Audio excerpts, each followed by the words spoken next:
Comment est-ce qu'on va faire pour augmenter cette fameuse note de DPE qui fait tant peur à tout le monde en fait, hein, c'est un petit peu l'idée. Ça rappelle un peu l'école primaire, A, B, C, D. C'est un peu ça, voilà, c'est un peu ça.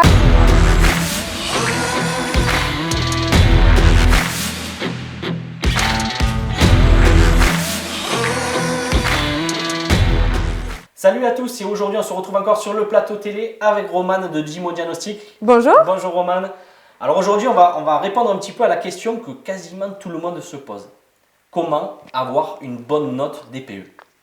Alors c'est vrai que c'est une question que beaucoup de personnes se posent, autant encore une fois, le client, enfin que ce soit l'acheteur, le vendeur ou l'agent immobilier, comment est-ce qu'on va faire pour augmenter cette fameuse note de DPE qui fait tant peur à tout le monde en fait, hein, c'est un petit peu l'idée. Ça rappelle un peu l'école primaire, A, B, C, D. C'est un peu ça, voilà, c'est un peu ça et on sait tous que A c'est top et que ensuite c'est pas bon, voilà, on va partir de ce principe-là. Alors, il faut savoir que aujourd'hui, au niveau des méthodes de calcul, il y a des choses qui sont assez spécifiques à prendre en compte, donc surtout pour nous en tant que diagnostiqueurs. Les choses qui vont être importantes pour avoir une bonne note au niveau du DPE.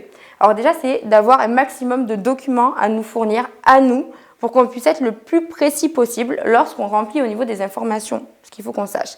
Donc, bon, évidemment, l'année de construction. On est obligé de la savoir, il faut absolument qu'on la connaisse pour savoir de quand est-ce que date la maison et surtout les matériaux du coup qui étaient utilisés à l'époque pour la construire. Ça, c'est dans un premier temps. Dans un second temps, parce que bon, on va avoir une maison ancienne, donc une note qui ne sera pas forcément bonne. Dans un second temps, ça va être surtout lorsqu'il y a eu des rénovations.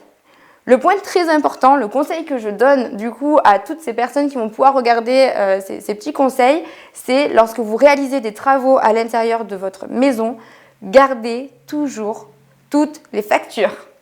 Car nous, c'est sur ça qu'on va se baser ensuite. Par là, j'entends...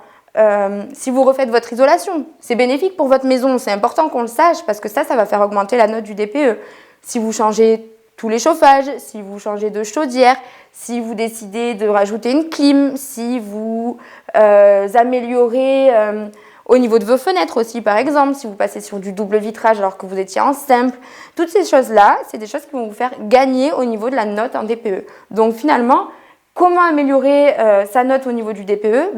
Améliorer l'habitat de votre maison, tout simplement. Ça veut dire vous allez faire de la rénovation.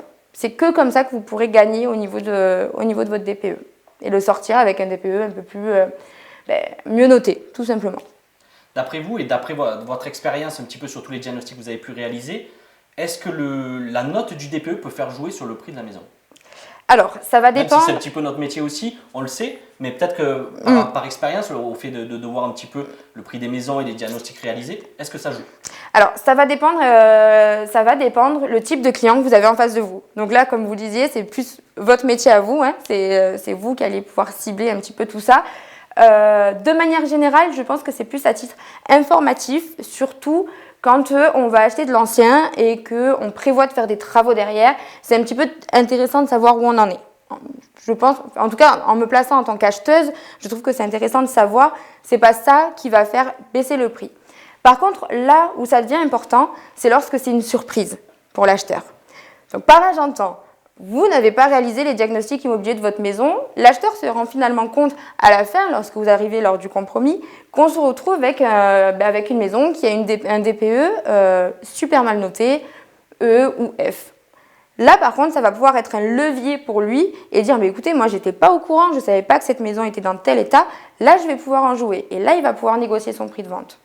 Par contre, si dès lors tout est carré et que l'acheteur vient en connaissance de cause et qu'il sait ce qu'il vient visiter, je vois pas le problème. Super, il n'y a plus qu'à. Alors, il n'y a plus qu'à. C'est parti. Il n'y a plus qu'à. Il n'y a plus qu'à. Il n'y a plus qu'à. On est d'accord. Merci beaucoup, Romane. Avec plaisir, merci à toi. Vidéo.